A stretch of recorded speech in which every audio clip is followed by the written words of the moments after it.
Okay, ladies, let's start with this. Okay, so the new chapter, DNA Code of Life, the one I just handed out, you're going to see that there's 5 points in there.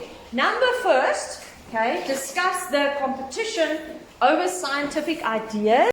Okay, now first of all, you need to remember, you can see on the slide, that according to the slide, you can see that there's always competition in science to see who can come up with an idea first. There's always a race.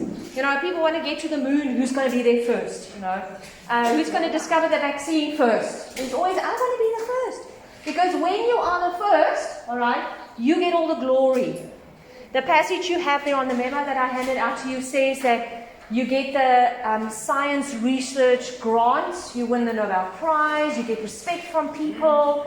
You know, I mean, if you discover something, if Amy discovers something profound, like a cure for liver cancer, for example, and Orion couldn't, the next time the two of them come to me and ask me for money for further research, I'm going to give it to Amy. Because she's the one that has she was first the previous time. So I trust her more than I do Orion, so I'll give my money to her. So that's why there's always this competition between scientists who can be first. So what happened is that scientists knew that chromosomes are made up of sugars, phosphates, and bases. Okay? However, they didn't know how those parts fit together. So they knew the building blocks, but they didn't know three-dimensionally how does it fit in. Is it flat? Is it a square? Is it a circle? Then, by 1940, scientists knew that our family traits get transferred from the parents to the kids.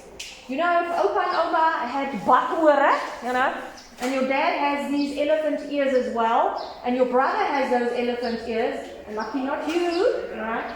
You know, obviously this is hereditary. So what is it that gets passed down? So scientists already called it chromosomes, which we've learned about. But we don't know, they didn't know in the 1940s what it looked like. All right, technology was limited. They knew the building blocks, but not what it looked like. So that brings us to these 4 people. And you need to know this slide, the information here, wow, off by heart. They all look young and innocent. Now they're all dead. All right? So this was in the 1950s. So this is 1940. It's a long time ago. So this dude, all right, is called Maurice Wilkins. And what he did is he had a lab, and he was working and doing some experiments, and he realized that DNA has like a corkscrew structure, like a winded thing. It's winded. But he didn't know what makes up the parts of this winded thing. Oh, okay. All right. Then he worked in his lab with this lady, Rosalind Franklin. Now you must remember, Rosalind Franklin, a woman in the 1950s. I can promise you that she was not very popular being a scientist. Because in those days, women are supposed to be barefoot and pregnant in the kitchen. So if you decide not to get married and go study rather, you were frowned upon, like, what's wrong with you? You're not feminine. So for her to have studied and be a scientist was already, she got a lot of discrimination because of her gender. She worked with Maurice Wilkins in his lab, and she worked with X-rays. So when she X-rayed chromosomes, the thing that they knew you inherit from your parents, she saw that it's got like, there's a mirror image. There's a left and a right side that looks the same. But she couldn't put it together. All right. Then there was like a disagreement between Franklin and Wilkins. And she took her stuff and she left. But the problem is she left her research. All the work that she did, all her findings, all her x-rays, she left it. And she left. She went off. Okay. Then Wilkins went to a conference where he met up with Crick and Watson, those 2 dudes on the left. And they knew that DNA or chromosomes consist of sugars, phosphates, and bases. Remember the parts. But they didn't know 3D. And then they were talking, and then Wilkins said, hey, listen, this lady that worked with me, you know, she took x-rays of DNA. I'm going to give her x-rays to you. Have a look at it, then you can put it together. And they did. So he took Rosalind's research, okay, and her findings, and gave it to Watson Crick without her permission. And they figured out that DNA looks like this. So this model over here is a representation of a DNA strand.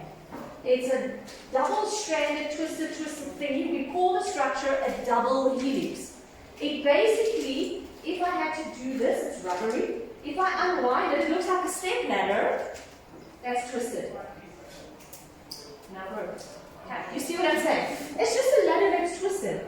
They got the Nobel Prize for that. That's the greatest honor for a scientist. She sadly didn't get that recognition, and because of her work with X-rays, she actually passed away later in age because of cancer from all her work with X-rays. And only later in their lives, when they were already, old men, people realized what happened, and then they gave her part of the Nobel Prize recognition that they got, but she was already dead. So that's pretty unfair, hey? That's pretty unfair. And it's just because she was a woman. Just because she was a woman. If it wasn't for her, they wouldn't know. All right. So let's look at number 2.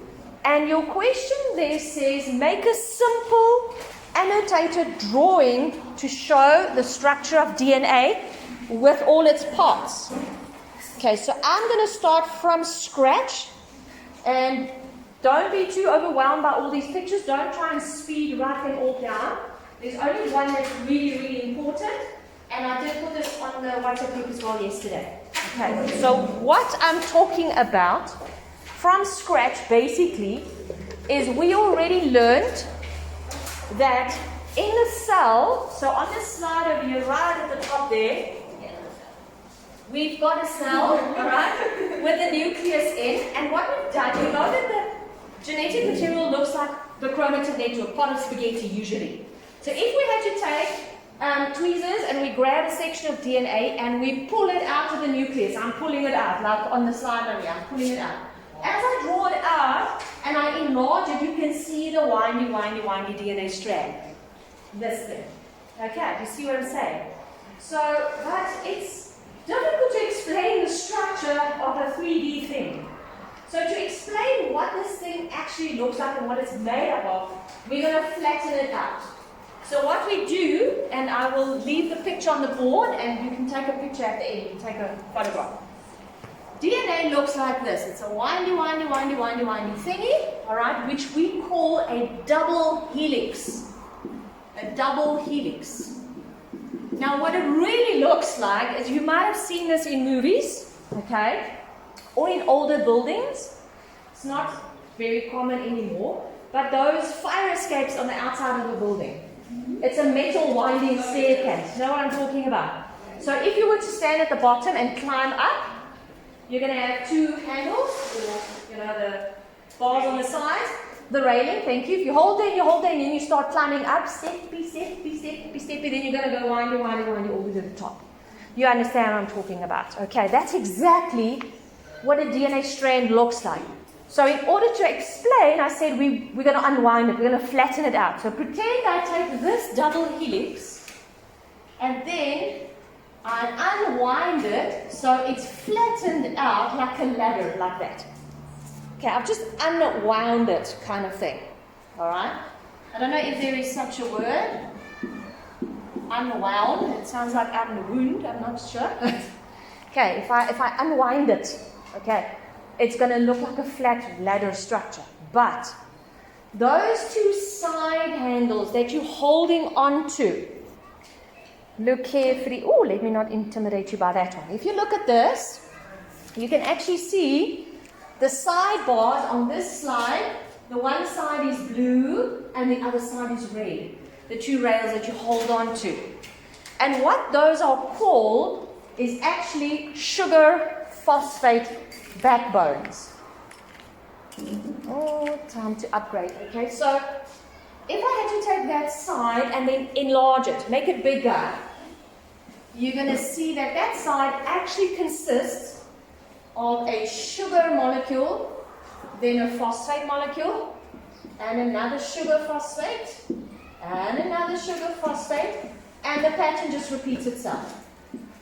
Alright, now on the picture, I'm a bit lazy to kind of write sugar phosphate out the whole time. That's why we just give a symbol S and P.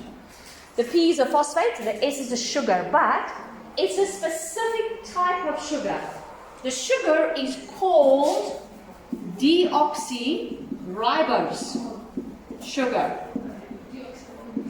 Okay, yeah, and that's why the whole molecule is called DNA. Deoxyribose nucleic acid. Ta-da! You see, big swear word for something simple. Okay, but so that's the one railing, the one side that you hold on to if you climb the step ladder. Let's do the other side. It's the same thing. So that side as well. Sugar, phosphate, sugar, phosphate, sugar, phosphate. Running out of patience, sugar, phosphate. Okay. I know it's weird that I draw the sugar as a little house. Okay. I just draw it that way because actually it's a pentagon structure. It's a 5-sided carbon molecule. Alright, if you draw a square, it's cool. It's not chemistry, so you're not going to lose marks for that. Alright. Now, if those are the two sides of this step ladder, a step ladder is useless if it doesn't have steps. Okay, how are you going to get onto the roof if there's like nothing? There's going to be fresh air. So, on this picture, we actually draw the steps in, and I always remember the steps go between the sugars. So wherever there's a sugar, I put a step. The S goes with an S. Okay. So on this picture, I'm going to have 1, 2, 3, 4, 5 steps. You see what I'm saying? But those steps obviously is not called steps. So there's always a swear word in life sciences. So that step is actually called a nitrogenous base pair. Good grief, massive word. Nitrogenous because it consists of what kind of element? Nitrogen. She's that hard, eh? Are you ever going to remember that? So nitrogenous base pair because it contains nitrogen. The other thing, however, is the word pair. But I don't see in this step a pair. It's because I haven't drawn the joints in yet, right there in the middle. This step, okay, is not actually one solid thing. It's actually got a left and a right half, piece that joins in the middle. Okay, so it is actually a pair that consists of a nitrogenous base, all right, on the left, and another one on the right-hand side. So every step actually consists of 2 nitrogenous bases forming a single step called a nitrogenous base pair. See what I'm saying? Okay, now, those nitrogenous bases in the entire universe, this is what's so amazing to me, is that you only find 4 kinds of bases.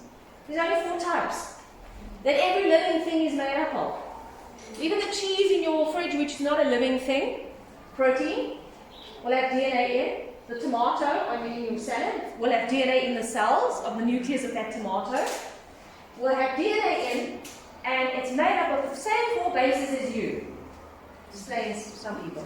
Anyway, so the type of bases we find, you can see on this slide here, you can attempt to see, is called guanine, cytosine, adenine, and thymine. Now, usually on a picture or a diagram or a thingy that you try and explain, we just use the symbols G, C, T, and A. Now, because of their shape, only certain bases can pair with certain ones. If you look here, you can actually see the guanine is got like a sharp, pointy end. The cytosine is like got a sharpish dent in.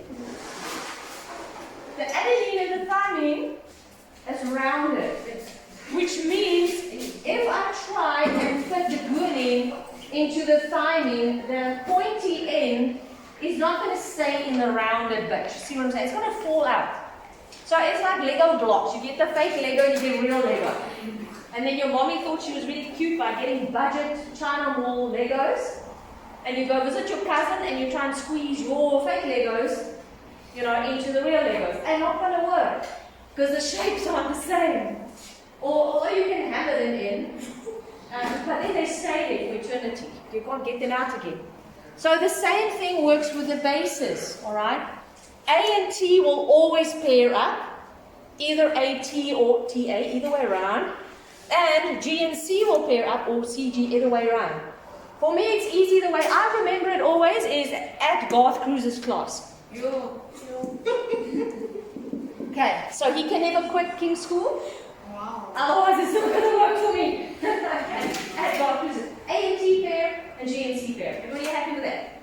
So, the real picture, and this is intimidating. If you're printing anything, that would be good to print this one. Okay? You can see my ugly picture on the board. That's what it should really look like, although I think mine's prettier. Okay, you can see the sugar phosphate base backbone on the left and on the right, left and right. Made up of a phosphate, sugar, phosphate, sugar, phosphate, sugar, phosphate. There we go. Same on that side. Sugar, phosphate, sausage, sausage, sausage. There we go.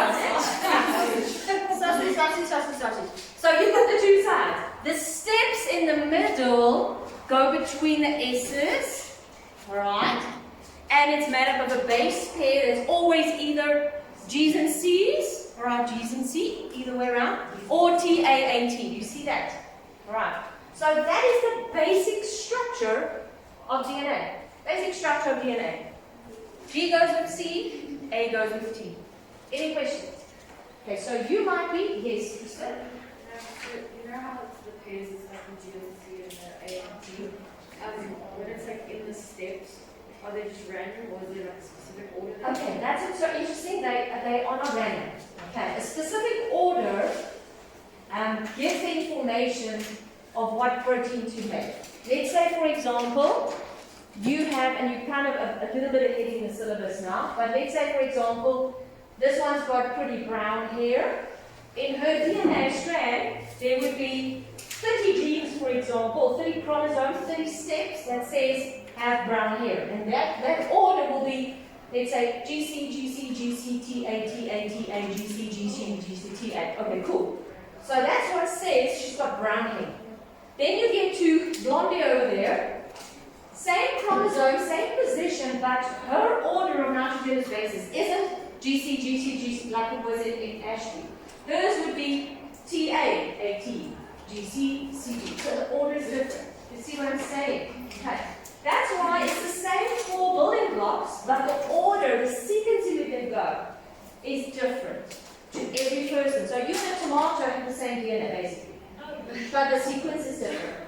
So you and O1 have the same DNA, but the sequence is different. Although, because in humans we are so similar, 99.9% of your DNA will be exactly the same as O1. The difference is 15,000 steps. Well, you've got 3 million. So, if people are asked to draw that, how would we get it? good question. So, if they say draw this, all right, a good idea is that you should be able to draw this thing that I have on the board.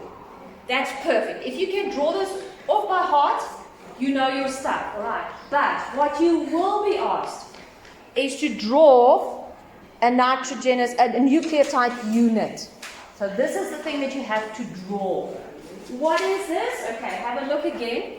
If I look at this double helix unwound, basically it's not really that complicated because you've got repeating patterns of what? A sugar, a phosphate, and a base. A sugar, a phosphate, and a base. Sugar, phosphate, base. You see that? So the Lego block, the building block actually is those 3 pieces. The sugar, the phosphate, and the nitrogenous base. That's the basic building block. And that little blocky we call a nucleotide unit. And that is the one that you need to be able to draw. Okay, draw and label. Alright, so here we go. It consists of a phosphate and a deoxyribose sugar and a nitrogenous base, which is either going to be a CG, a T, or an A. Alright, that's all that you actually need to draw. It's good though if you can draw the whole thing, because then you know where it fits in. What does a nucleotide unit mean? It's a building block. It's just a building block. Okay, the word building block, they can also use the word monomer. So you can say the monomers or building blocks of DNA. Okay, so question 3, I'll move back just now. Question 3 actually says, where else do we find it? In the mitochondria. In the mitochondria. Now, why do I have a picture of a sperm and an ovum? Do you remember that when you learned about the structure of a sperm, okay, we have the nucleus found in the head of the chromosome, in the head of the sperm. So there's 23 chromosomes there coming from daddy. Alright? We've got the midpiece, which is packed with mitochondria, which is supposed to provide the energy for movement. And then we've got the tail. Now on the slide you can see the ovum originating from the future mommy has a nucleus with 23 chromosomes in. The cell also has some mitochondria. Now the mitochondria actually has 37 genes in, which is just a few thousand of those little steppies in the DNA strand. It's actually very tiny, it's very little. But why is it such a significance to us?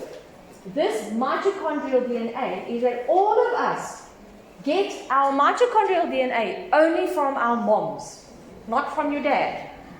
So mitochondrial DNA is quite a big word to say, so we abbreviate it with an mtDNA. Capital M, little t, and then capital DNA. Alright? Like that. And why you only get it from your mommy is look at the slide. There's daddy, the sperm coming from daddy. When the sperm fuses with the ovum, the midpiece and the tail break off, and only the head move in. So what happens is the mitochondria that's in the midpiece of the sperm will not enter the ovum. So the zygote is formed, little quissy, getting mommy's 23 chromosomes, daddy's 23 chromosomes, but also mommy's mitochondrial DNA. Alright, which means during fertilization, as I said, only the head of the sperm enters the ovum. The midsection and the tail remains outside, so no paternal DNA from the mitochondria, from the daddy, will actually be found in the zygote. So why that is so useful to us is that we know, alright, every time an ovum is formed, or every time a sperm is formed, it's supposed to, during meiosis, split nicely in the middle and be a perfect, like, halfy-halfy, alright? But every time cell division happens, both meiosis and mitosis, there's slight mistakes that come in. Okay, we call those mistakes mutations. Now it is tiny mistakes. It doesn't mean that, that's shift. You're not going to get that. But, alright, little mutations, small mutations, little changes. But scientists know the average rate of those mistakes happening. Which means if I had to go and test my mitochondrial DNA in a lab, and then I test my mother's, technically it's supposed to be an exact copy, am I right?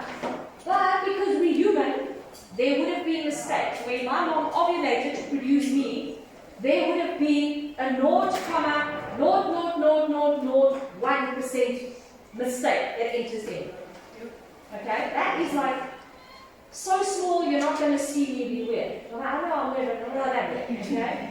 So if I go and I test Orion and her mom, there should also be in Orion and her mom a difference in that DNA, the mitochondrial DNA, of 0.00001%. With the 5 noughts. Okay? Then I go and I test your mitochondrial DNA again, but I compare it to Amy's. And what I see is that there is a 0.00005% difference between the two of you. That actually means that 5 generations ago, you shared a common female ancestor. Whoa. So your your great-great-great-great-great-granny was the same auntie. How cool is that? Okay, that goes for boys and girls, men and women. We all only inherit mommy's mitochondrial DNA, not your dad's. So you can follow the maternal line, which means I can go and I can test mine, and I can test the little two over here. And if not Jabula and I mean, you can see we look very much the same. Very much. She was a little bit more baked than me. Yeah, I was a brain baby, so I had less time in the oven. Then we'll stay a while longer. Season it, alright? If I test our mitochondria, then I compare, and there's a difference of 0.00002. Then I know 20 generations ago, her and I shared a common female ancestor. So our great